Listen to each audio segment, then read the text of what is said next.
I went back to the day when my wealthy benefactor confessed his feelings to me. Back then, I was blind to what was right in front of me and actually turned him down. Now, fate has granted me a second chance to do things differently. Without hesitation, I tiptoed up and kissed him on the lips, even daring to give it a little lick. His ears turned red as if they were bleeding, so innocently affected. Just before I traveled back in time, we had been in close contact. At the moment I tiptoed up and kissed his thin lips, everyone around us fell silent. They watched in shock, some even screaming. They all knew that Shinshouxing's confession was because he lost a game. I didn't care about the noises around us. I just kept my eyes open, looking at Shinshouxing. His eyes were so beautiful, filled with adorable bewilderment at the moment, so innocent. I noticed Shinshouxing swallow hard. He had reacted. Yet he didn't push me away. A mischievous thought crossed my mind. And I secretly chuckled. I extended my tongue and gently licked his soft lips. Shinshouxing stiffened immediately, and after a few seconds, he pushed me away, his face bright red and incredulous. And there I was, the culprit who had caused him to lose his composure in public for the first time, looking innocently back at him with a gentle smile. Shinshouxing, so I get to see you again. The crowd around us was still restless. I was getting carried away and about to spout some bold words to stir up the scene even more, but the next second, everything went black, and I suddenly fainted. Before I collapsed, I saw panic on Shinshouxing's handsome face. He showed a crack in his facade. I fell into his arms. When I woke up, I was lying in a hospital bed. The faint smell of disinfectant filled my nose. The air was quiet, a stark contrast to the noisy party. I turned my head and met the gaze of the person sitting by my bed. Slightly surprised, Shinshouxing, what are you doing here? His eyes were not as indifferent as before, but they still held a certain distance, yet his ears were red, as if betraying his true feelings. I quickly caught on, my eyes curving into a smile as I drew out my words. Oh, are you worried about me? At that, Shinshouxing stood up. The chair screeched against the floor as he moved. He didn't answer my question, just gave me a cold look. You're fine, I'm leaving. I almost forgot.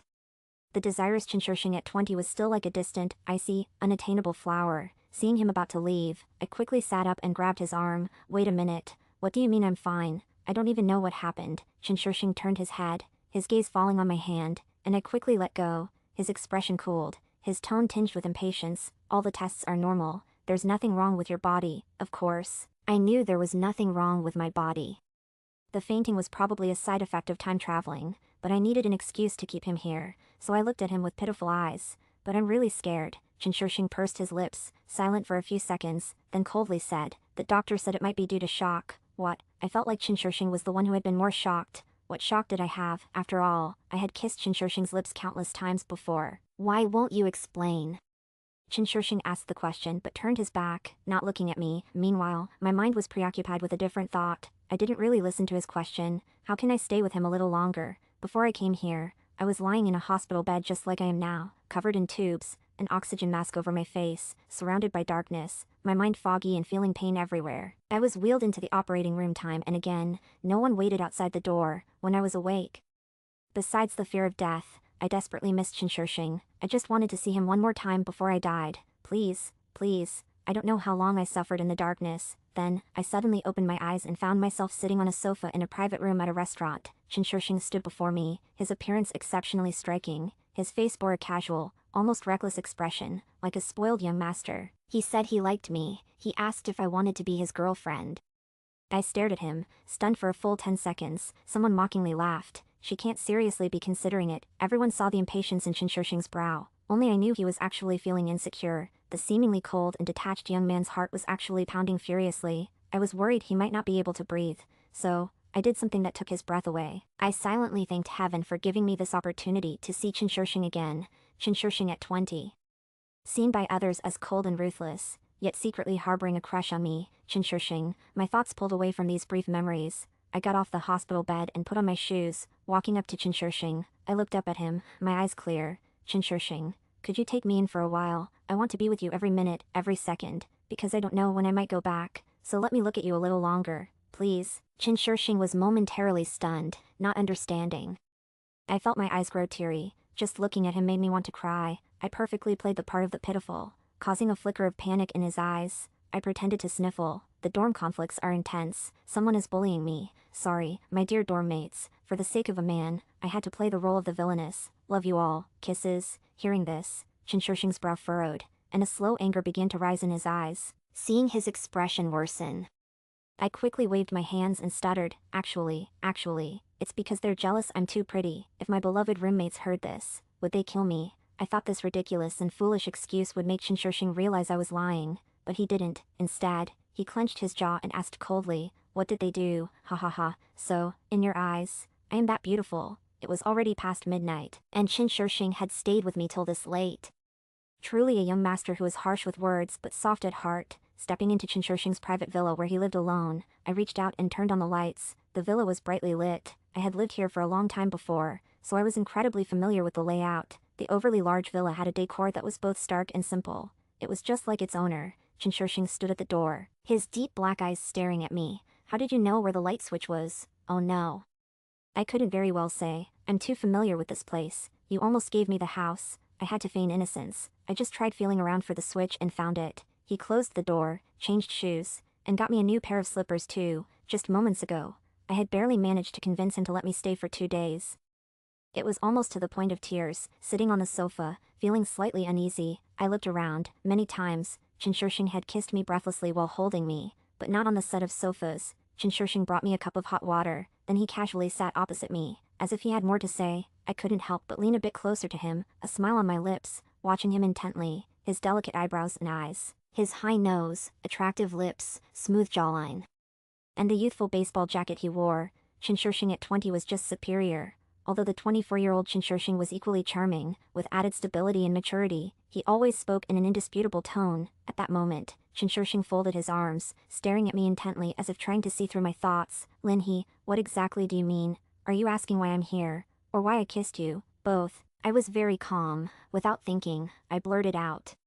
Because I like you. It seemed as if he lost his hearing for a moment. Shinshoushing doubted for the first time whether he understood Mandarin. Otherwise, why was his mind completely blank? Then I corrected myself. Oh no, not right. He pursed his lips quietly, his heart sinking. But then he heard me continue. It's love, a roller coaster of emotions. Shinshoushing was stunned, frozen, unable to react, just looking at me. My smile was bright and lively, my gaze resolute, fixed only on him.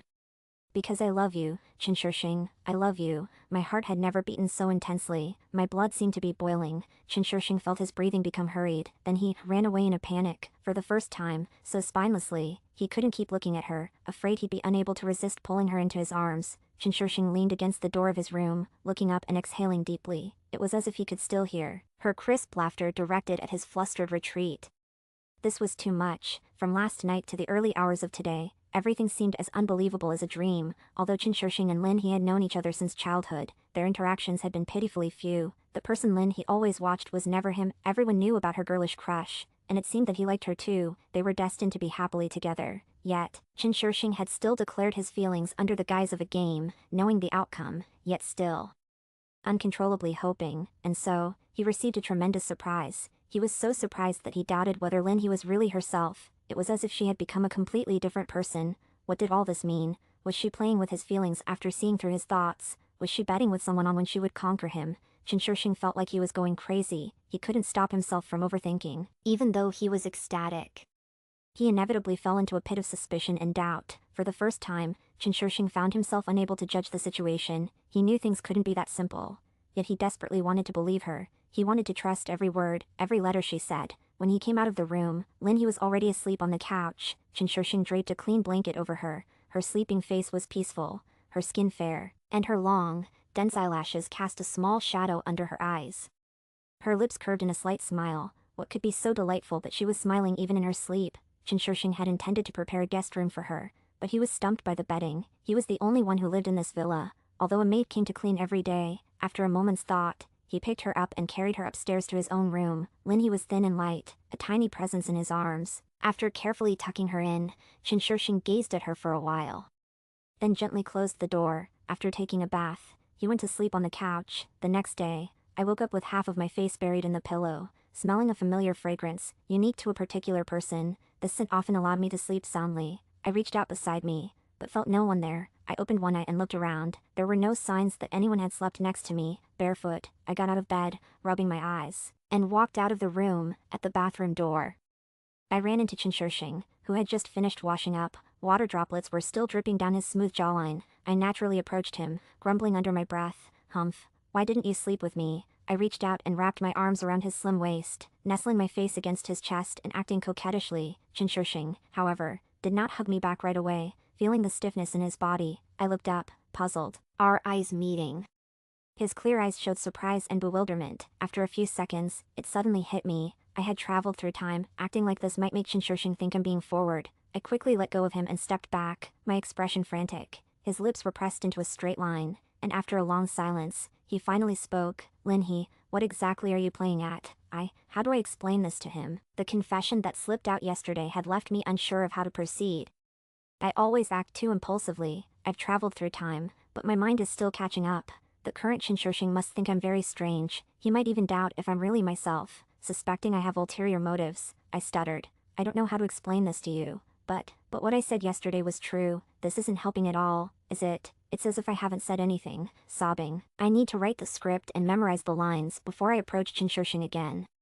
Chin scoffed, leaving me speechless with a single sentence. He asked, "Does Fu Qixin know about this?" I opened my mouth but no words came out. Seeing this, Chin face showed a deeper mocking smile, and he turned and walked downstairs. I called out in a weak voice, "I will make you believe me." He paused, but continued on without turning back. I went back to my room to take a shower. She changed into a soft yet playful white long tulle dress. Paired with a light blue cardigan and white socks and shoes, her hair was styled in twin braids resting on her shoulders, with her fair, unblemished skin needing no makeup. She only applied a peach-colored lip gloss, a sweet shade that was not the overpowering Barbie pink, making her look irresistibly cute. Looking at her reflection, her eyes were clear and bright. "Yo, Miss Lin going for a sweet look today?" one of her roommates teased with a sharp tone. "Going to a party and losing track of people. Huh, why did Chin answer when we called you?" another roommate demanded. "I was honestly asleep at the time," she confessed. All three roommates screamed in unison. Damn, feeling like her eardrums might burst, she quickly resorted to a white lie for self-preservation. "I fainted and had to stay overnight at the hospital. But don't worry, I'm fine." "Damn, so it's true that you kissed Chin." After a few seconds of silence, where the rumor had evidently spread, she couldn't lie about it. She nodded in admission. "Yes." All three roommates gasped in shock. "Weren't you planning to confess your feelings to Fu Qixin just a few days ago?" She thought for a moment. Indeed she had such plans. But what was she thinking before? She couldn't continue making such foolish mistakes. She remembered when Chin had confessed to her in front of everyone. She just shook her head and chuckled. "Stop joking." The party was crowded with wealthy young people from the same social circle, busy with their games and conversations. Everyone knew he had just lost a game, so no one expected her to accept his proposal, and her refusal was quickly dismissed as everyone returned to their activities. After Chin left without looking back, she suddenly made up her mind and approached a young man. Her face flushed as she looked up at him. "Brother Qixin, I've liked you for a long time." The crowd cheered on. It was well known that the young master of the Fu family and the Lin family heiress had grown up together, childhood sweethearts with a deep bond. A marriage between the two families would maximize their interests. With both sides having feelings for each other, why not go ahead? Fu Qixin was slightly surprised by her boldness, but soon responded gently, telling her that he had also always liked her. So, that day, she and Fu Qixin became a couple. Fu Qixin, with his handsome, gentle demeanor, was irresistible to any young girl, but she overlooked one critical point at that time. Fu Qixin's gentleness wasn't reserved for her alone. Indeed, he liked her, but his kindness wouldn't allow him to turn anyone away. So later, her stepsister ended up in his bed. He had the audacity to claim he was only trying to keep her from getting cold since she was undressed. "So you were just transferring body heat by being naked yourself." Such helpfulness could be deadly, right? This despicable pair. The more she thought about it, the angrier she became. Just then, Mr. Lin called to remind her of the lunch meeting today. Oh right, this very lunch meeting had just seen her and Fu Qixin getting engaged. Chin would be there too. The Lin, Fu, and Chin families had been close friends for generations, their parents having grown up together. Apart from holidays, they occasionally met for meals. This time, since she and Fu Qixin were no longer together, there would be no engagement. Good, the situation had taken a new turn. Stepping out from the Bentley sent by Mr. Lin, she had just entered a five-star hotel when she was stopped by someone calling her from behind. Turning around, she saw Uncle Fu and Aunt Fu. Though Fu Qixin was nowhere to be seen, I greeted them politely. Aunt Fu greeted me warmly as she took my hand. "Ahi, it's been so long since I've seen you. Why don't you visit this old lady more often?" "Aunt Fu, your skin is even more tender than mine. You look so young," I said with a laugh. "I've missed you too, but I've been quite busy with my studies lately." She patted my head. "I used to braid your hair so often when you were little. Now, looking at you, I still think of you as that little girl." Uncle Fu joined in with a laugh. In the blink of an eye, our Ahi is already 20 years old. Do you wish he would marry into your family soon? Suddenly, another voice chimed in jokingly. It was Qin Shishing's parents. Aunt Qin stood by, arm in arm with Uncle Qin, both wearing gentle, affectionate smiles. They looked the picture of a peaceful life, always known for their loving relationship. Hearing this, Aunt Fu feigned surprise. You caught me. Ah, he is so beautiful. It's a pity that Qin Shishing can't compete with your Qixin. I smiled lightly, thinking to myself, Aunt Qin, don't jump to conclusions too soon. Qin Shishing could indeed compete, and he didn't even need to try. Standing there was enough. This time, I would walk towards him with absolute certainty. With an arm length through each of two lovely aunts, I headed towards the reserved private room, feeling utterly content. Old Lin was already there waiting in the private room, along with my stepmother and her daughter, my stepsister, Lu Shishir. As we entered, my stepmother Lu Qing immediately put on a sycophantic smile and stood up, not forgetting to show off her newly bought designer handbag. I glanced at her and couldn't help but chuckle. Decked out in gold and silver, she was quite the cliché. Afraid of being overshadowed even during a family gathering meant to bond, but who really respected her?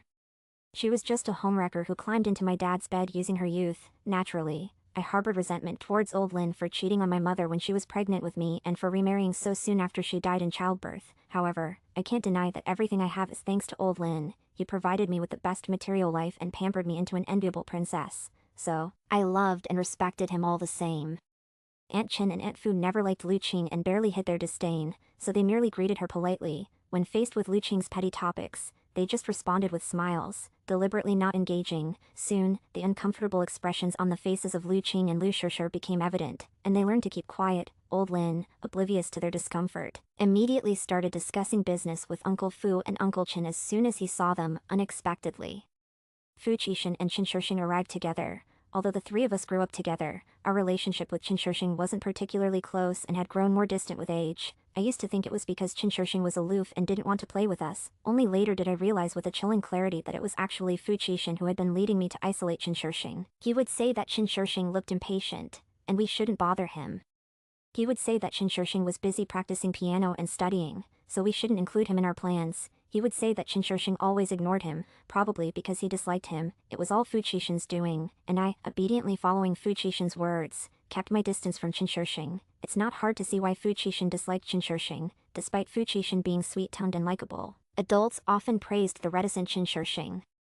Even though Fu Qixin was talented in many areas, he still couldn't surpass Qin Shishing, a natural piano prodigy. Fu Qixin worked hard in his studies, yet the top spot always belonged to Qin Shishing. Children's jealousy is not to be underestimated, and from a young age, he considered Qin Shishing his rival. What infuriated him was that Qin Shishing never took him seriously, not caring even for his childish tricks.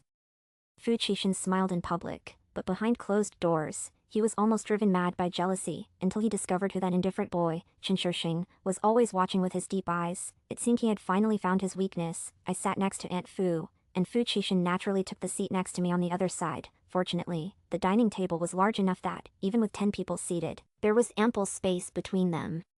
Qin Shishing walked straight to the only empty seat between Fu Qixin and Lu Shishir. From the moment they entered, my attention was fixed on Qin Shishing, and I didn't even hear Fu Qixin calling my name. As soon as Qin Shishing sat down, I swiftly stood up and looked at Fu Qixin. Can we switch seats? Forgive my rudeness. I didn't call him brother like I used to, because thinking about what this seemingly gentle but hypocritical person would do in the future made me feel violently inclined.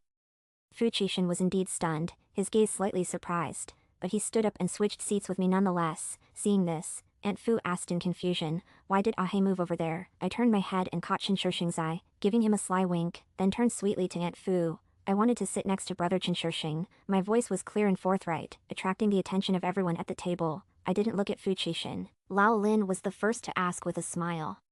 What are you up to now? I immediately retorted. What's wrong with wanting to sit here? Weren't you always glued to Qixin before? Why are you suddenly all about Shishing? Lao Lin, hold your tongue. In a few years when you're swindled and in debt, without Qin Shishing, we'd both be long gone. Since the adults were present, I had to act normal, so I simply spread my hands, feigning innocence. I'm just sitting in the middle, spreading the love evenly. They all laughed, saying I was still such a little girl, the little girl they had spoiled from a young age. Fu Qixin's gaze was heavy, but his voice was incredibly gentle. Ahe, you scared me when you suddenly fainted yesterday. Shishing said the checkup was fine, just a shock. Hearing this, my smile was forced, wanting to retort, but I had to remain polite and let him finish. His smile was as warm as a spring breeze. You must have been shocked by Shishing's sudden confession, right?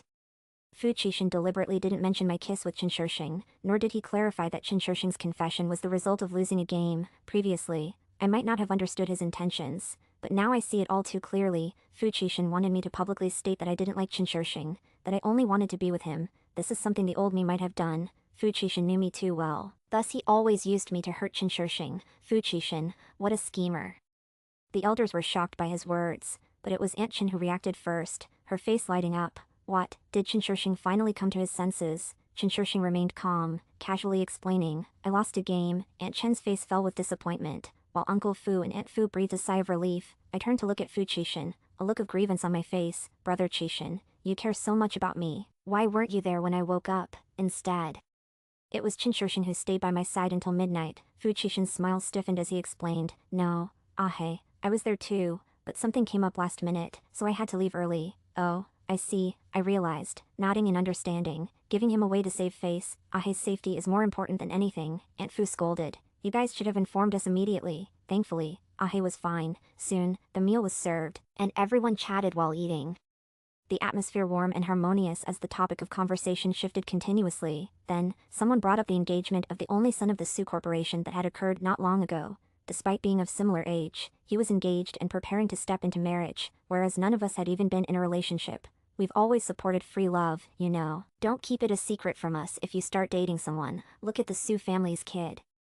Engaged now and planning to marry right after graduating from university. What a blissful life. You should be brave when you meet someone you like, especially you guys, they urged, not wanting any hesitance. Speaking of which, has Ahe met any nice guys? Caught off guard, the question was suddenly thrown at me. I was mid-bite into a rib, my mouth smeared with sauce, and I looked up blankly. Fu Qixin considerately reached out with a napkin, attempting to wipe the sauce from the corner of my mouth with a natural gesture, but I immediately dodged backward, and his hand froze midair. The room fell silent. Realizing the awkwardness, I set down my chopsticks, took the napkin with a thanks, and addressed the elephant in the room before the elders could ask. A nice guy, there are some, indeed. Upon hearing this, old Lin's eyes widened like saucers. Who is it? A classmate. A university classmate. High school. Is it Qixin? Or Shishing? It can't be that handsome songboy from the last dinner, can it? I twitched my mouth. Just because I said someone is nice doesn't mean I'm with him. Is it necessary to react like this? He's not interested in you. After a pause, old Lin hit the nail on the head. It was my turn to be silent. The situation was trickier than just being unrequited. Chen Shishing didn't trust me, couldn't possibly believe in me, and was still angry with me.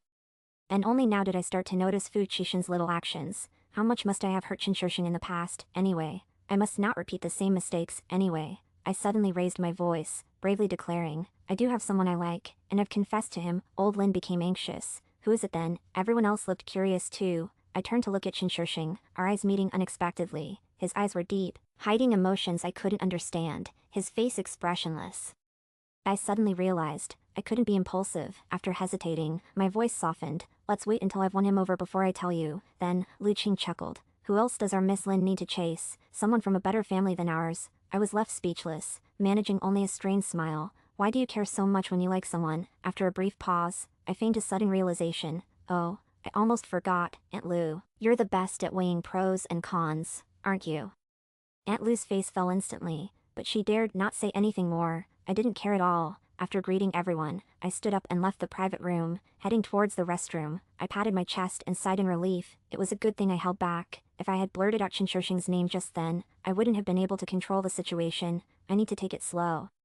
I can't rush things. Everything must happen naturally. Suddenly, everything went black before my eyes, and I lost consciousness, fainting once again. When I woke up, I was greeted by clean, simple colors. I found myself back in a hospital bed. Aunt Fu and Aunt Chen were overjoyed to see me awake, and they crowded around. Ahi, you're awake. You had us so worried. Ahi, do you feel unwell anywhere now? Looking at their anxious faces, my mind went blank, and I looked on bewildered.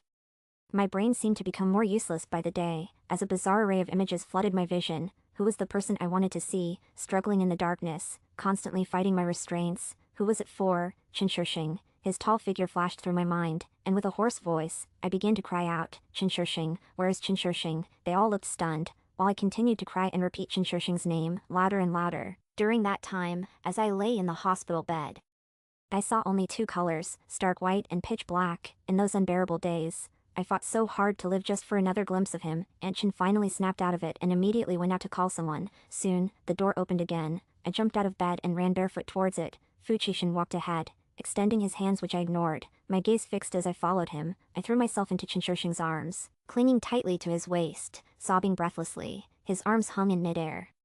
Unsure where to place them, everyone present was stunned, the room filled only with the sound of my sobs. The familiar, comforting scent of Chinshurshing soothed me, gradually calming me down. I looked up at him, feeling a bit wronged. Why weren't you here?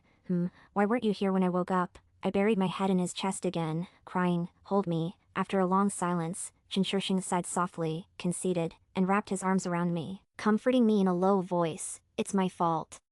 Lin, don't cry. Everyone was stunned. Chinshurshing bent down, picked me up, and gently placed me back on the bed. Aunt Chen's face lit up with joy. You guys. Aunt Fu seemed as if she had been robbed, speechless for a long moment. At 5:30 in the afternoon, Lao Lin canceled an important meeting and drove personally to pick me up, murmuring with concern the whole way. I was sitting in the back seat, the car window open, enjoying the comfortable breeze of the early evening. Dad. Don't worry, all the test results came back normal. How many times has it been now? No, that's it. I'm booking a flight abroad for a checkup. I shifted my gaze from the window to Lao Lin and gently reassured him. I know my own body. I've just been too tired lately, a bit weak. Don't worry, Dad. Lao Lin wanted to say more, but I didn't give him the chance, changing the subject. Actually, don't take me home, drop me back at school. I still have some study matters to deal with. Lao Lin changed directions, obliging my request. Before I got out of the car, he finally asked, what exactly is going on with you and Shishing? I couldn't hide it anymore, and there was no point in trying, so I simply admitted, I like him. Lao Lin pondered for a few seconds before speaking. And what about Chishin? Lin, don't let emotions cloud your judgment. If you've had an argument with Chishin, don't drag others into it. Everyone thought I was just being temperamental. Everyone thought I liked Fu Chishin. Such assumptions were really making me uncomfortable now, so I countered more firmly than before. No, the person I've always liked is Chinshurshing. After a moment of silence, Lao Lin compromised again. As long as you know what you're doing. Back in my dormitory, I dragged my packed suitcase to the school gate and called Chinshurshing. Chinshurshing arrived quickly by car. I pointed to the suitcase, asking him to load it into the trunk, but he hesitated. Just quietly looking at me, I raised an eyebrow and asked, you didn't think I was joking yesterday, did you? People passed by, eyeing us curiously as we stood in a standoff. At 6 o'clock, the street lamps along the sidewalk lit up, bright and glaring. I remained resolute. Chinshurshing, move it. Chinshurshing's expression finally softened. He slowly walked over to me, looking down with a sigh. Lin, I don't know what I did to upset you. He was a full head taller than me. But I looked up at him fearlessly, and after a few seconds, I smiled brilliantly. Yeah, Chinshurshing, you wouldn't dare upset me, you coward. No one dared to talk to him like that, not even the old me. But I was different now. I knew he loved me, so I was proudly spoiled. Chinshurshing's lips formed a straight line, his gaze deep. I stood on my tiptoes, hooked his neck to pull him down, and then whispered into his ear as if sharing a secret. Chinshurshing, you're a coward. Too scared to say you love me. Chinshurshing's heart skipped a beat, his rhythm thrown off, and he couldn't help but widen his eyes in astonishment, his nerves tensing up. It felt like a secret that had been hidden for many years was suddenly brought into the sunlight. I withdrew my hand, steadied myself, and stared at him without blinking. His smile grew increasingly bright and radiant as he looked at me. I said, Chinshurshing, I've never lied to you. Everything I said yesterday was true. Including when I said I love you. I'm not like you. I'm no coward. Each word clearly reached his ears. Chinshurshing felt a dryness in his throat, experiencing a sense of helplessness for the first time. The person in front of him continued to smile warmly at him. The emotions he had long restrained and controlled finally surged like a tidal wave. Before I could react, Chinshurshing leaned in and kissed me. He held my head, eyes closed, naively exploring forward. I gently pushed him, and Chinshurshing ended up sitting on the sofa. The curtains were tightly drawn, not letting in a sliver of light. In the dim space, under an ambiguous atmosphere, there were soft breaths. I straddled Chinshurshing's legs, sitting upright, slightly taller than him. I skillfully reached for his chest, attempting to unbutton his shirt, then realized something wasn't right. It wasn't an expensive designer shirt, but a comfortable cotton t-shirt without any buttons. Chinshurshing breathed softly, his warm breath on my face. His usually calm and deep eyes were now tumultuous. His face flushed, too shy to maintain eye contact with me, constantly avoiding my gaze. He was so green he even forgot to breathe properly. Chinshurshing at 20 really moved. I leaned down to kiss him again, our lips and teeth intertwined, ceaselessly lingering. As emotions deepened, the sound of our kissing filled the air. After a long while, I leaned on his shoulder, panting in his ear, softly enticing him.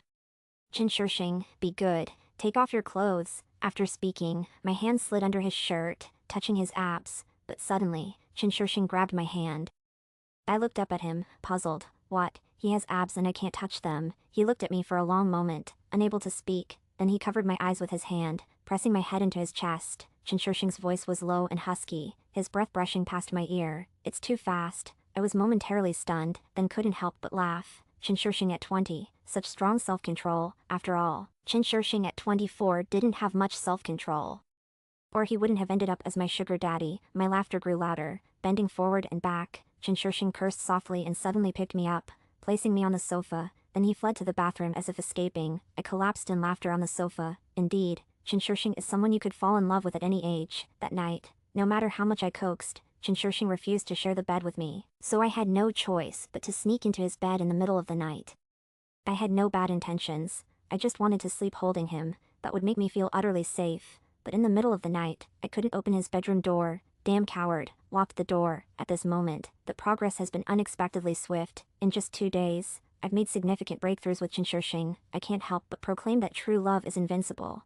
Having been so close to Chinshurshing in the past, our current interactions are completely effortless for me. But it's a whole different story for Chinshurshing. He seems reserved and cool, but he's actually quite innocent. He blushes when I kiss him a couple more times, and if he gets too flustered, he hides away secretly. Oh my, how could I have ever fallen for Fuchishin in the past? From any perspective, Chinshurshing is leagues ahead of him after carelessly enjoying a few days of happiness. I must now attend to some pressing matters and deal with my scheming and malicious stepmother. Given Lu Qing's limited intellect, it must have been challenging for her to attempt bankrupting my dad, so she definitely had an accomplice. My green tea scheming stepsister is practically useless, so I'll leave her aside for now. The key is to find out who is really behind this. Thus, I discreetly hired someone to investigate Lu Qing. Within just a week, I received several photos of Lu Qing entering a hotel with a middle-aged man. That hotel is very private, requiring advance reservations. And the two seemed very familiar with the place, sitting cross-legged on the sofa. I looked at the photos on my phone and frowned, feeling that the middle-aged man looked somewhat familiar. Chinshurshing came over with a glass of milk and sat beside me, offering it to me. Would you like some? I put down my phone, smiled, reached out to take it, and drank a few sips. Chinshurshing, have you forgotten what I told you? He raised an eyebrow. What? I set the cup on the coffee table and countered. What should you be calling me? Chinshurshing paused, pursed his lips, and did not respond. It seems you haven't forgotten. I moved closer to him and sat on his lap, reaching out to hook his neck. Chinshurshing's ears turned red, but his face remained calm. Are you shy, big brother? Why are you so easily embarrassed? I looked at him, smiling with my fangs showing. Isn't it just calling me baby? Can't you even do that? Chinshurshing at 20. Little does he know how crazy he will become in a few years. Perhaps he will no longer be able to control his love after enduring for so many years. Once he touches me, he can no longer restrain his feelings and desires. When I was 24, old Lin's business encountered problems. He lost a lot of money and incurred a huge debt. Lu Qing quickly filed for divorce and left cleanly. By then, I had already acted in several dramas and was a somewhat famous actress. To earn more money, I worked tirelessly, taking on any dramas, movies, and commercials that paid, regardless of their quality. Fans praised me for my hard work, while detractors criticized me for being reckless in pursuit of fame. I didn't care about public opinion. I was focused solely on making money, like a special forces soldier among actresses. I had been pampered for over 20 years, always seen as a princess in others' eyes. But even a princess has the strength and determination to bravely face all difficulties. Old Lin took on the toughest jobs that paid quickly, but the massive debt felt like a bottomless pit that we could never fully repay. I was terrified that if we couldn't settle the debts soon, Old Lin would end up in prison, so I had to keep earning as much as I could. During a dinner, a director surnamed Huang kept forcing me to drink. My manager couldn't stand it and intervened multiple times, which greatly displeased Director Huang. He gave me a stern look and warned me that the filming hadn't started yet and the lead actress could be replaced at any time. I quickly offered a smile and punished myself by downing 3 drinks. Director Huang was satisfied. By then, the alcohol had hit me, and I staggered out to secretly take some sobering medicine. Unexpectedly, the lecherous Director Huang followed me. In the corridor, he tried to make advances. I kept backing away, dizzy from the alcohol, too weak to resist, feeling helpless and scared. Fear filled my heart. Just as Director Huang was about to grab me, someone punched him square in the face, knocking him hard to the ground. The person seemed not yet satisfied, bent down, grabbed Huang by the collar, and furiously pounded him with his fists until Huang was powerless to fight back. After a while, the person stopped, wiped his bloody hands on Huang's clothes, and stood up, tears blurring my vision.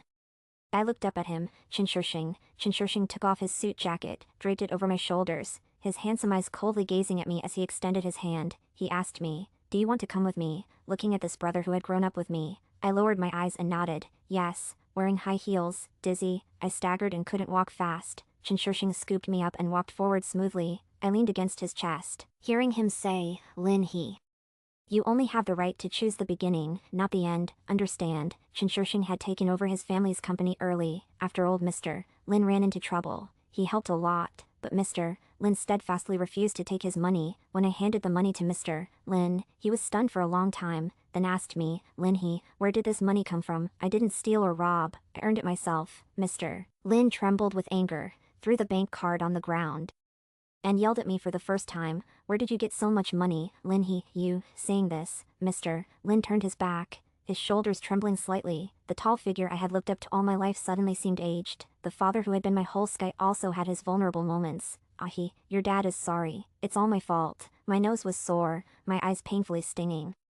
Yet I forced a smile and lied casually. What are you talking about? This money is an advance on my salary from a decades-long contract with the company. I haven't done anything to harm myself. I walked over and hugged Mr. Lin's shoulders. Dad, I've grown up now. I'll earn money and take care of you. After being your little princess for so many years, it's time you enjoyed being the emperor. Ha ha ha. Qin Shishing was truly wealthy, after helping me and Mr. Lin pay off our debts. He transferred a large sum of money to me. I told him no need for more money, I could earn it myself. Qin Shishing's indifferent voice came through the phone, casually saying, take on fewer jobs. I'm already doing much less than before. You're not physically up for it. His words immediately made me grasp the underlying meaning, causing my cheeks to heat up and my fingers to curl slightly, unable to utter a word in retort. Heaven knows, I never expected that it was my first time. And surprisingly, it was Qin Shishing's too. Qin Shishing, at the age of 24, is exceptionally handsome and possesses an immense fortune. Despite widespread rumors of his ascetic lifestyle, many people disregard these and relentlessly pursue him. I didn't expect him to be so restrained. The foreplay was so thorough. I thought he was experienced, but it turned out not to be the case, fortunately. His lack of skill meant that it didn't last too long. Later, when I cried out in pain, it was Qin Shishing who held me close and gently soothed me for a long time. Progress tends to move forward, to rise. Qin Shishing, truly a prodigy, improved tremendously by the next time. He seemed to particularly enjoy kissing. He always loved to hold me close, our lips and teeth intertwined. Qin Shishing wouldn't let me turn off the lights. He held my wrist and leaned close. See clearly. Who am I? Too shy to meet his gaze. I replied softly, Qin Shishing. He slightly raised his eyebrows, came closer to my ear, his voice husky. Yes, say something nice, brother. Qin Shishing paused, then began to kiss me. It seemed I had instantly found Qin Shishing's weak spot. Every time I called him brother, he couldn't help but lose control, excited. And yet, he insisted I keep saying it. I stared at the glaring ceiling light for most of the night. Qin Shishing gently kissed away my tears with a raspy voice. Linhee, you're not allowed to call anyone else like that. I was so drained. Nearly losing my voice, I gasped and cursed. Jerk. Yes, I am, Qin Shishing calmly admitted. Did you hear that? His movements became more intense. I immediately begged for mercy. Brother, I heard. I do sometimes wonder, does Qin Shishing keep me by his side because he likes my face, or my body? But there are so many beautiful girls. Why me? Is it because a relationship maintained by money is easy to control? And because he knows my current predicament? He's certain I won't reject him, although we grew up together and our families are close friends. To be honest, my relationship with Qin Shishing isn't very intimate, at best slightly more familiar than acquaintances. Qin Shishing is too outstanding. We, his peers, can neither keep up with his pace nor even see his back. Thus, his indifferent attitude towards others seems justified. He has the confidence to ignore us. His peers readily accept Qin Shishing's arrogance. After all, he's in a league of his own, and everyone simply starts to idolize him. Now, in his 20s, Qin Shishing has already taken over his family's company, operating it successfully and decisively, demonstrating a sharp business acumen. Meanwhile, I am a fallen heiress dealing with my father's debts and a cheating fiancé. I can't fathom why he chose me, even though I can't understand this. I know I shouldn't get emotionally involved, or I'm the one who will end up hurt. Qin Shishing and I. How could there ever be a future? I am well aware that our statuses are not equal. He's completely out of my league, yet, my heart doesn't listen to my brain, nor does it deceive. It often pounds furiously for Qin Shishing. How can it not, when Qin Shishing possesses such an impressive appearance? When he works in the study, his face serious, wearing black half-frame glasses, his shirt collar slightly open, revealing a delicate collarbone. He's charming without even realizing it. Indeed, a serious man is the most handsome. Isn't this work supposed to be pure seduction? Sorry, but for someone as sensitive as me, everything feels intense. If his mission was to win me over, well, he succeeded. I stood at the door, holding a cup of milk, completely transfixed, until Chen, busy at work, inadvertently looked up and saw me, nodded at me, signaling me to come in. I walked over and placed the milk on his desk. "It's warm, thank you." He was dragging his mouse to check a page on his computer and didn't look up, just thanked me. He seemed really busy with work. I should have turned around and left, not disturbing his work. But I didn't move, just stood there, mesmerized by him again, until Chen noticed, looked up, and our eyes met, caught in the act. I was frightened and quickly turned to leave, but he firmly grabbed my wrist, pulling me towards him. Suddenly, I found myself sitting on his lap, our distance much closer. Chen, with a teasing smile, looked at me and asked, "Do you like the view?" Damn it, even though I've been this close to him for over half a year, much closer than this gesture, I still nervously bit my lip. Chen could easily make my heart flutter. "Yes, very much." Chen chuckled lightly, reaching out to tousle my hair. Our relationship was growing closer by the day, living together like a young couple. When I wasn't filming, I'd stay at home, and Chen would bring his work home. I remembered something exciting and thanked him enthusiastically. "By the way, I landed the lead role in that movie. Thanks for your help." He responded indifferently, lightly shaking his head. "I just recommended you to the producer. You were chosen on your own merit. Don't put it all on me." Hearing this, I was momentarily stunned, then joy spread from the bottom of my heart. Damn, he really knows how to make my heart struggle to keep up.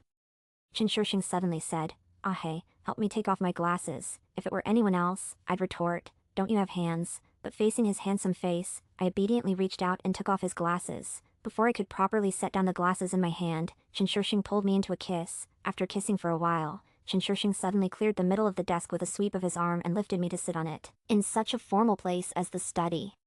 We were engaging in something not so formal. Chen treated me incredibly well, flawlessly so. Luxury brand bags and dresses filled an entire closet, and he'd gift me cars worth millions with a wave of his hand. When I was sick with a fever, Chen silently took care of me all night. He got infected too, but wouldn't let me near him, choosing to go to the hospital alone. When filming out of town, I jokingly said I missed him, and 2 hours later, when I opened the door, there was Chen, travel-worn and exhausted from work. When he saw me, he smiled rarely, making a joke. "Ah hey, I found the magic door." Once, when I was on a variety show, a male actor maliciously mocked my acting skills and even ridiculed my parents' divorce. Was it because I'm a girl? Aren't girls often blamed for their parents' strife? I was dumbfounded at the time. I couldn't believe someone could live from the Qing dynasty to the present and still be so long-lived. I was stunned for a long while. In front of all the cameras, I walked over, intending to slap that male actor, but people around immediately stopped me. I roared, "Isn't your mother a woman? Weren't you born from a woman? People like you with such nonsensical thinking deserve a slap each." Of course, that segment was never aired. The male actor was very upset and posted several sarcastic tweets about me, demanding an apology for my rude remarks. Somehow, Chen heard about this and immediately took up my cause. Within a few days, that male actor lost all his jobs and ended up crying in an apology video he posted online, which only led to even more criticism. That felt great. Chen told me to inform him whenever I felt wronged and not to endure it alone. It felt like a long time since someone had my back. Since the family incident, I found myself increasingly alienated by friends, struggling alone on my career path, enduring countless grievances. But now, Chen reassured me that he would always be there to support me. I should never fear anything or anyone. I needed to have that confidence. Damn, I seemed unable to control my emotions anymore. I was hopelessly falling for Chen affection. That night, Chen and I were sitting in a rocking chair on the balcony, gazing at the stars and the moon, sipping a few drinks. When I was slightly tipsy, I casually asked him if he liked me and why he treated me so well. Hearing this, Chen hand trembled with the glass, and after a long silence, he looked up, finished his drink in one gulp, and then looked at me seriously. He answered off topic. "When I found out Fu Qixin cheated, I went and beat him up." I had almost forgotten about catching Fu Qixin and Lu Shishir in the act. Back then, I was very calm and slapped them several times, hitting so hard that my palms hurt. Then, out of righteous anger, I posted on social media, announcing their affair. I wasn't polite in my words, but the scolding felt exhilarating. I wished the whole world knew their shameful deeds. Uncle Fu and Auntie Fu, knowing they were in the wrong, had no choice but to agree to call off the engagement. 2 days later, that despicable Fu Qixin dared to ask for my forgiveness. He knelt before me, crying, saying he was momentarily bewitched and that Lu Shishir had seduced him shamelessly. The gentle and considerate Fu Qixin seemed dead to me. I didn't recognize him anymore. I slapped him a few more times and told him to get lost. Fortunately, I was busy making money at the time and didn't stay heartbroken for long. Knowing such a man wasn't worth my sorrow, Chen spoke in a husky voice. I hit him hard, and while he was spitting blood, he kept saying that Lin he loved him desperately. I was furious. I slammed my glass on the side table and rolled my eyes. Is he sick in the head? Chinshurshing's eyes grew sad,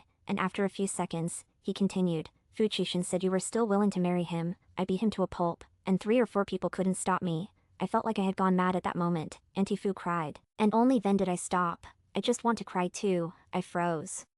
Looking at the person before me, trembling as I listened to his words, Chinshurshing seemed to be drunk, rarely speaking so much, word by word. Lin He, when I heard what he said, my heart felt like it was breaking. The girl he had silently protected for so many years, the girl he dared not even touch, was hurt like this. It was the first time Chinshurshing lost his composure. He pinned Fuchishin down, furiously throwing punches, one after another, as if this was the only way he could vent his frustration on behalf of his girl. Later, Chinshurshing walked out of the Fu family's grand entrance, sat in his car, and after a long while, tears began to fall, his shoulders trembling. Lin He, that was the first time I cried since I can remember. Lin He, you never knew, but I've liked you for many years. The night was hazy, the stars unusually bright. Chinshurshing raised his hand, wiping the tears from the corner of my eyes, gently coaxing. Ahi.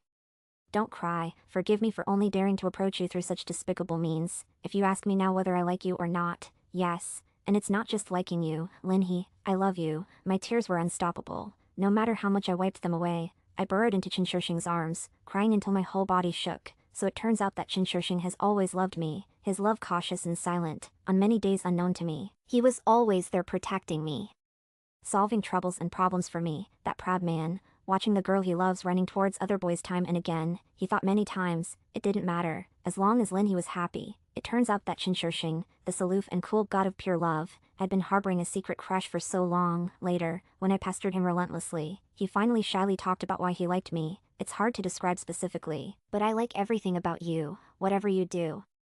I find it adorable, like how you talk to puppies, or how you cry over difficult math problems. Listening to him, I laughed till my eyes disappeared, teasing him. Brother, your ears are so red. Chinshurshing gently patted my head. Also, during middle school and high school, when I played basketball, you would bring me water, although Fuchishin did too, although it was just by chance and not intentional. He was secretly happy. The bright and radiant girl laughed under the sun, her voice crisp.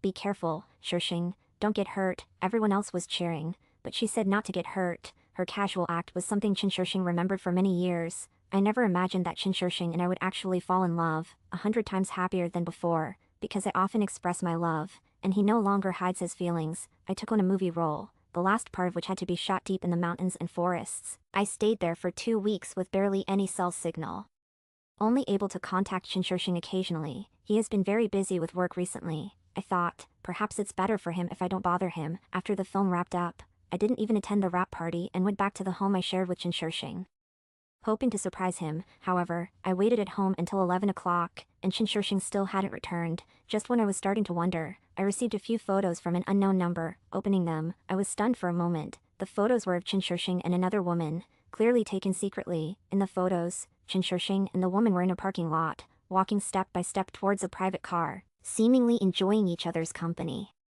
His usually expressionless face was smiling, looking incredibly charming. The last photo showed the woman's back as she tiptoed, blocking Chinshurshing's face, making it unclear whether they were kissing or not, sparking imagination. My mind went blank for a few seconds, and then the unknown number sent another message. Sister, no need to thank me. It was Lu Shurshur. Even through the screen, I could see her smug, gloating expression. But I refused to believe that Chinshurshing would betray me.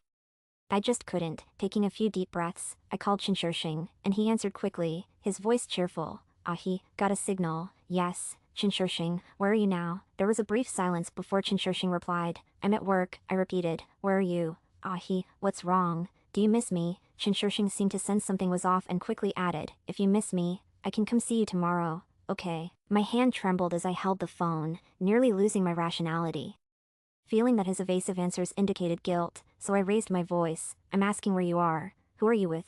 Chinshurshing obediently answered. Ahi, I'm at the company working, with a business partner. That place in the photos was clearly his company's parking lot, and he and that unfamiliar woman had clearly already left in a car. I suddenly found myself speechless. Oh, just like Fuchishin, I should have been straightforward and asked him directly, but I remained silent, fearful. I was scared of his betrayal, scared of repeating past mistakes. Chinshurshing seemed anxious now. I heard some noise on his side, then silence, and then his voice came through again. Ahi, I've moved to a quieter spot now. Ahi, what's wrong? Is work too hard? Can you tell me? I didn't speak, and Shinsheng, usually a man of few words, patiently continued, "Are you missing me? Or are you checking on me out of concern?" My voice trembled. "No, I'm busy. Got to hang up." After that, I hung up the phone. I should trust Shinsheng. That woman might just be a business partner, and that intimate photo could just be an issue of perspective. Lu Shishir deliberately took it that way to upset me. I kept convincing myself internally, calming down for a while, and was just about to call Shinsheng back. Misunderstandings should be resolved through communication.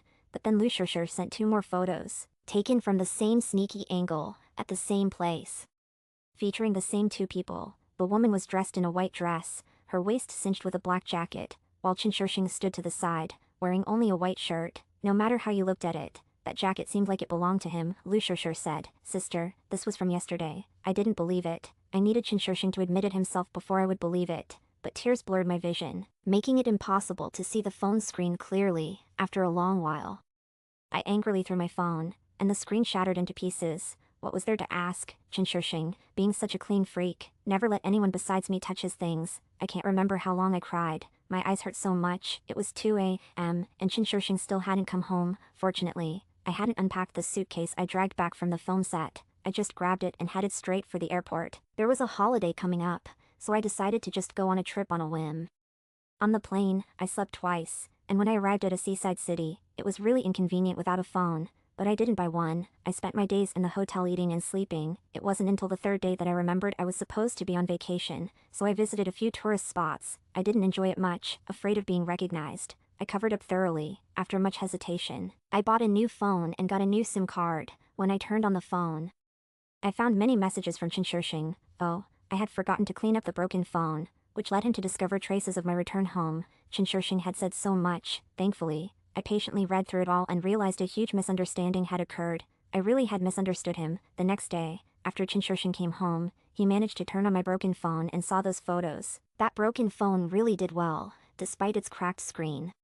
It still worked. Long live domestic products. I call on everyone to support our national goods. Shinsheng explained that the woman was a professional marriage proposal planner. He was planning to propose to me. He had invited that person to the company's conference room to discuss the proposal process, each meeting no longer than 2 hours. Over just 2 days, he took this matter very seriously. So he escorted the planner to her car and even discussed the proposal details with her in those brief moments, making every second count. They hadn't traveled together, and as for any close contact, that was also untrue. The photos were simply a misunderstanding due to the angles. As for the jacket around the designer's waist, it wasn't his. The designer's white dress had accidentally gotten dirty, and a kind female colleague had lent her the jacket. Shinsheng explained everything in detail. Worried I wouldn't believe him, and even retrieved footage from the surveillance cameras in the conference room, when the female colleague lent the jacket, and from the underground parking lot to show me, and it was all during the day, just that the lights in the underground parking lot made it look like night. When I called him, he was indeed busy at work in the office. Shinsheng had been trying to wrap up some work so that he could take me on a vacation to a seaside island. Something he remembered I had wanted. Looking at all these messages, I felt like crying without tears, almost wanting to end it all. I really am convinced now. Next time, I will definitely communicate better instead of being angry at myself for 3 days. I was just about to head back to the hotel to pack and return when I was hit by a car while crossing the street. The pain knocked me out instantly. It's true. A person with bad luck even gets choked on water. Truly, I brought this on myself. When I woke up, I had just come out of the operating room, feeling groggy. Before I could fully grasp my current situation, my heart acted up again and I was rushed back into the operating room. Every part of me hurt, and I deeply missed Shinsheng. The fear of dying was overwhelming. I was terrified that I might never see Shinsheng again. I don't know how long I struggled in the darkness. Suddenly, I opened my eyes and found myself sitting on a sofa in a private room of a restaurant. Shinsheng, looking exceedingly handsome, stood in front of me. His expression was nonchalant, like that of a carefree young master. He said he liked me. He asked if I wanted to be his girlfriend. Isn't it just calling me baby? You can't even do that, baby. After a moment, Shinsheng's husky voice broke the silence, irresistibly charming. Pulling my thoughts from the past, I smiled and teased him. I didn't hear you clearly just now. Say it again, baby. Shinsheng seemed unable to refuse any of my requests. I stopped joking and showed him a photo on my phone of Lu Qing and some man. Look at this. Do you recognize this man? He looks really familiar to me. Shinsheng looked for a moment and said, he's someone from my father's business circle. I've seen him at gatherings before, and I've heard he's not a good person. It seems to be true. I furrowed my brow, and suddenly something flashed through my mind. I just remembered. I saw him a few days ago at Lao Lin's company. It looked like they were discussing a partnership. Years later, Lao Lin's company's finance department would face significant issues, apparently due to being deceived by a business partner. There were major flaws in the contract, so the responsibility naturally fell entirely on Lao Lin, who signed it.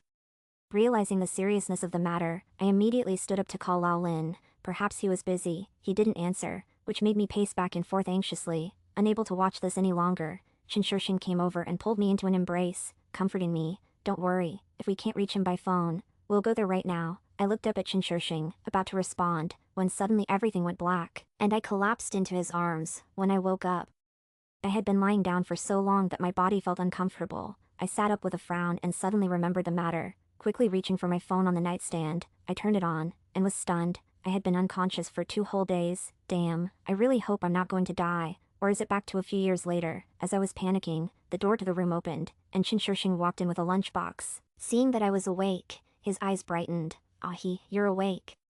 Do you feel unwell anywhere?" He stood by the bed, looking a bit awkward, not knowing where to put his hands. I knew he was still shy and hesitant about being too affectionate too quickly due to the sudden shift in our relationship, so I shook my head and reached out. "Hug, I need a hug." Chen Shixing no longer hesitated and bent down to embrace me, sighing softly as if he was finally able to relax. Right. I suddenly pulled back from his embrace, stuttering in my urgency. That man. Lao Lin, the contract, Chen Shixing gently stroked my head in a soothing manner. "Don't worry, I sent someone to stop them from signing the contract. While you were in the hospital waiting for your test results, I personally went to see Uncle Lin and told him about the situation. He knew how much this mattered to me, so he was willing to personally take care of it. Your test results are the same as before, no problems at all." But I had repeatedly lost consciousness many times.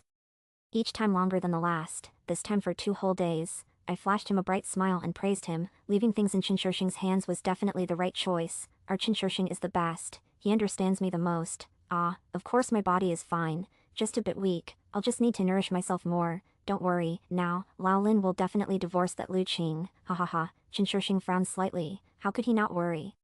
He was so worried that he couldn't eat or sleep well. But seeing my smile, he swallowed his words and prepared to look for a better hospital for a more thorough checkup. I called Lao Lin, who I had previously instructed Chen Shixing not to inform about my fainting episodes to avoid worrying him, so Lao Lin was unaware of this incident. He told me that he was preparing to divorce Lu Qing and was currently drafting the divorce papers. After hanging up the phone, I looked at Chen Shixing, who was earnestly feeding me, and I couldn't help but feel that this glorious arrow was exactly as I had wished, temporarily forgetting the sorrow of unconsciousness. Indeed, a handsome guy cures everything. Fu Qixin came to see me. He blocked the entrance to my classroom, looking at me with a face full of sorrow.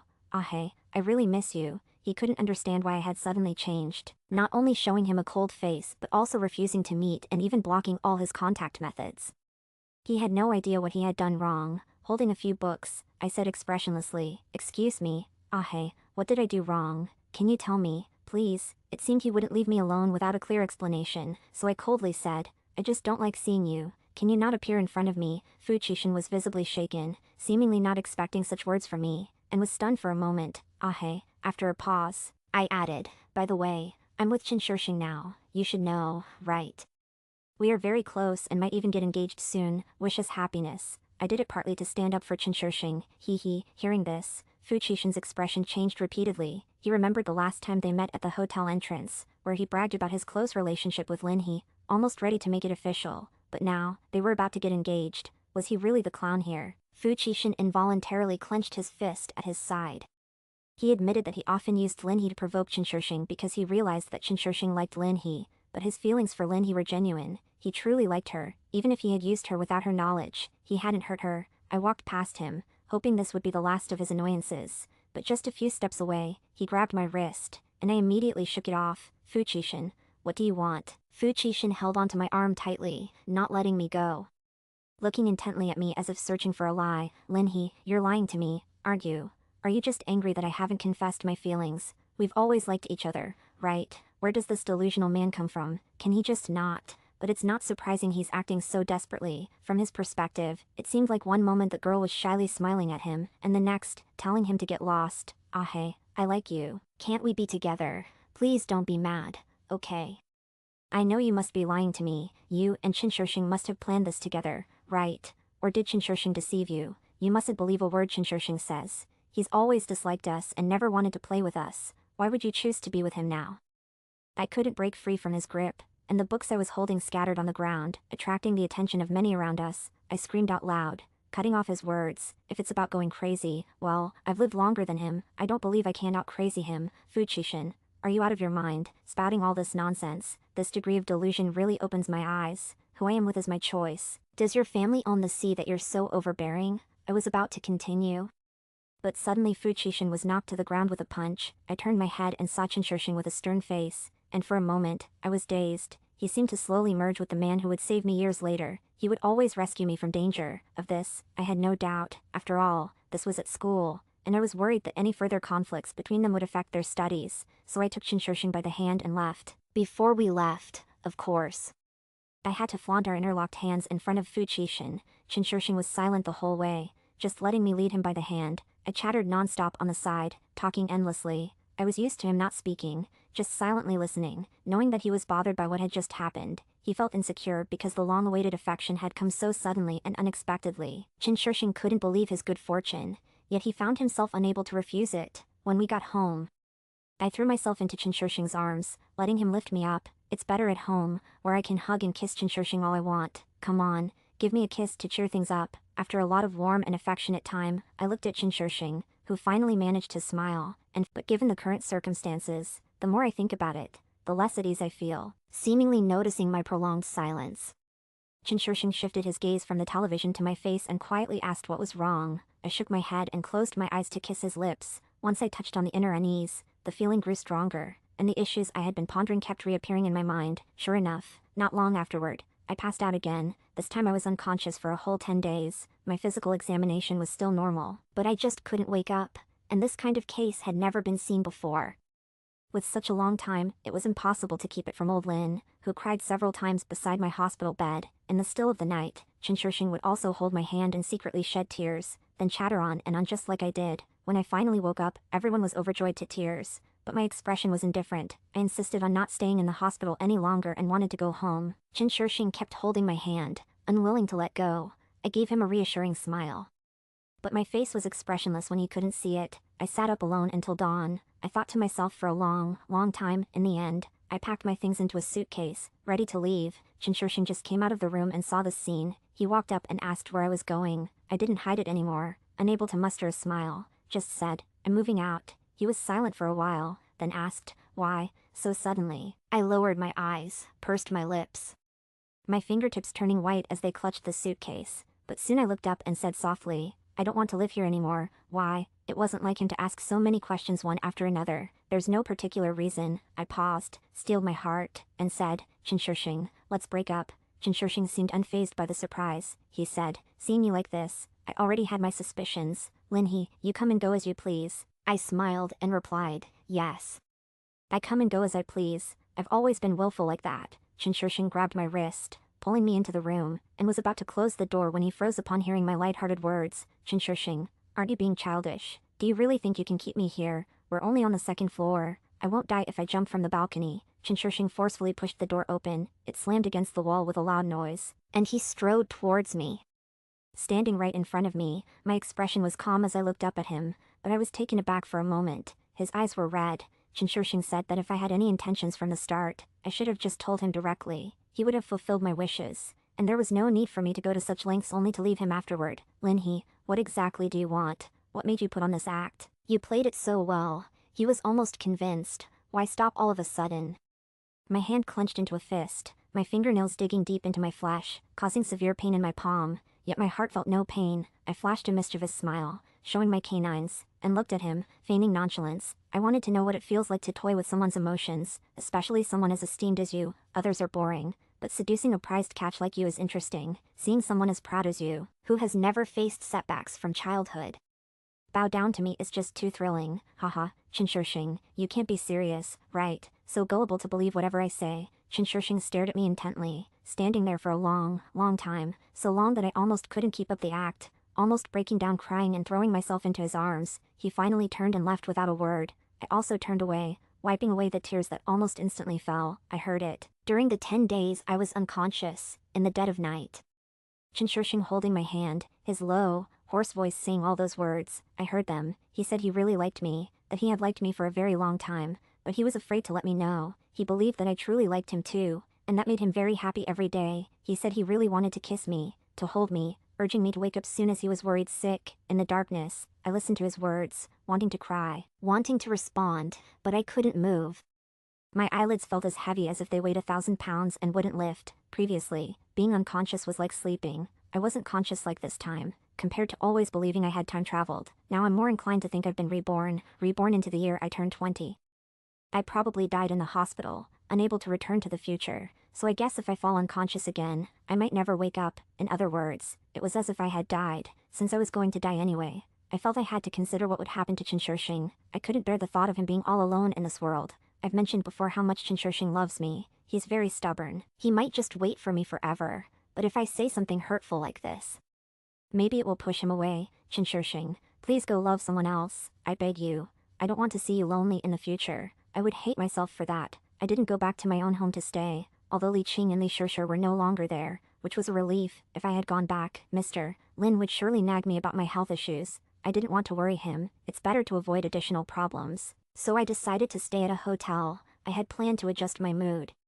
But no matter what fun I sought, I couldn't find happiness. It's like karma, I thought with a bitter smile. But it's okay, as long as Chen can be happy. Let him repeatedly recall the words I said. Let him deepen his hatred for me, then forget me and go love someone else, and have a happy life. 2 days have passed, and I haven't passed out yet. Suddenly, Chen called me. At 20 years old, for the first time, he spoke to me with a choked voice.